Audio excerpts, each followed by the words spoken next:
Hello दोस्तों, आज हम आपको ले चलते हैं यूरोप के एक बेहद ही खूबसूरत देश की सैर पर। यहाँ की खूबसूरती लोगों के दिलों पर राज करने वाली है। तो चलिए निकलते हैं नीदरलैंड के एक शानदार सफर पर। नीदरलैंड यूरोप के उत्तरी छोर में बसा हुआ एक बहुत ही विकसित देश है। इस देश का कुल क्षेत्रफल 41,544 वर्ग किलोमीटर है, अर्थात आकार के लिहाज से अगर देखा जाए तो यह हमारे देश के एक छोटे से राज्य हरियाणा के बराबर है। दोस्तों, इस देश की पूर्वी सीमा जर्मनी तथा दक्षिणी सीमा बेल्जियम से मिलती है और इसकी उत्तरी और पश्चिमी सीमा में समुद्र लहराता है। इस देश को कुल 50 प्रांतों में बांटा गया है। इस देश की राजधानी एम्स्टर्डम है, जो कि इस देश का सबसे बड़ा शहर तथा यूरोप के सबसे खूबसूरत शहरों में से एक है। दोस्तों, इस देश की कुल जनसंख्या 1,73,00,000 के आसपास है। अगर धर्म की बात की जाए तो इस देश की आधी आबादी नास्तिक है, यानी कि ये लोग किसी भी धर्म को नहीं मानते हैं और तकरीबन 23% लोग रोमन कैथोलिक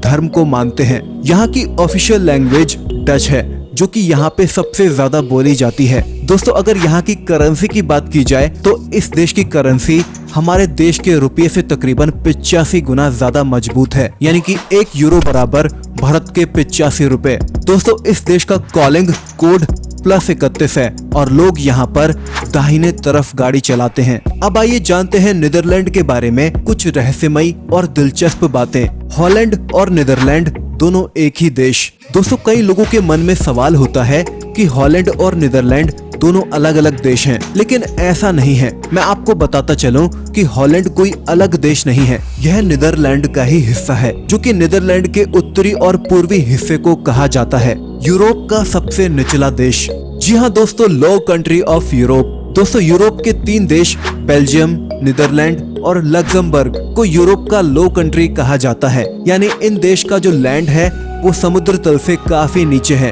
जिसकी वजह से इसे यूरोप का लो कंट्री कहा जाता है। दोस्तों, नीदरलैंड का एक बहुत बड़ा हिस्सा समुद्र ताल से तकरीबन 1 मीटर नीचे होने के कारण इसने अपने समुद्री किनारों में तकरीबन 1495 किलोमीटर लंबी दीवार बनवा रखी है, ताकि समुद्र का पानी देश के अंदर ना आ जाए। अगर इस दीवार को हटा दिया जाए तो तकरीबन आधा नीदरलैंड पानी में डूब जाएगा।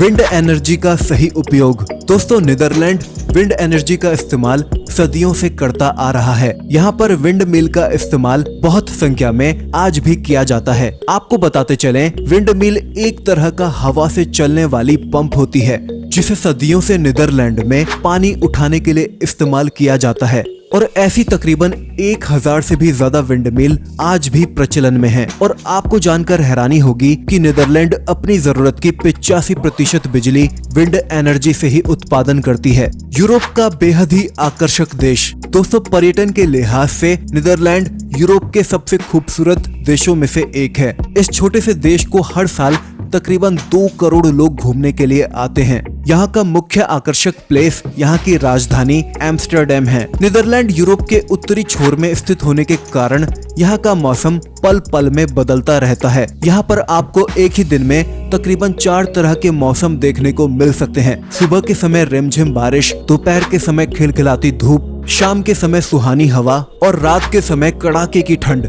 साथ ही इन शहरों की खूबसूरती बढ़ाने के लिए यहाँ की सरकार ने पूरे देश में छोटे छोटे फूल के बगीचे लगा रखे हैं, जो कि आपको यहाँ जगह जगह देखने को मिल जाएंगे, जो कि इस शहर की खूबसूरती में 4 चांद लगा देते हैं। नीदरलैंड द्वारा ऑस्ट्रेलिया और न्यूजीलैंड की खोज। दोस्तों, जिस तरह भारत की खोज वास्को डी गामा ने, चीन की खोज मार्को पोलो ने तथा अमेरिका की खोज कोलंबस ने की थी, ठीक इसी प्रकार ऑस्ट्रेलिया और न्यूजीलैंड की खोज नीदरलैंड के ही एक नागरिक एबल तस्मान ने की थी, जिसने सन 1642 ईस्वी में एक समुद्री यात्रा के दौरान पहली बार न्यूजीलैंड और ऑस्ट्रेलिया को देखा था। यही कारण है कि न्यूजीलैंड और ऑस्ट्रेलिया के बीच मौजूद सागर को तस्मान सागर भी कहा जाता है। महत्वपूर्ण इलेक्ट्रॉनिक उपकरणों का आविष्कार। दोस्तों, नीदरलैंड की प्रसिद्ध कंपनी फिलिप्स ने ही सन 1967 में ऑडियो टेप, 1972 में वीडियो टेप, 1982 में सीडी और सन 1985 में सीडी रोम का आविष्कार किया था।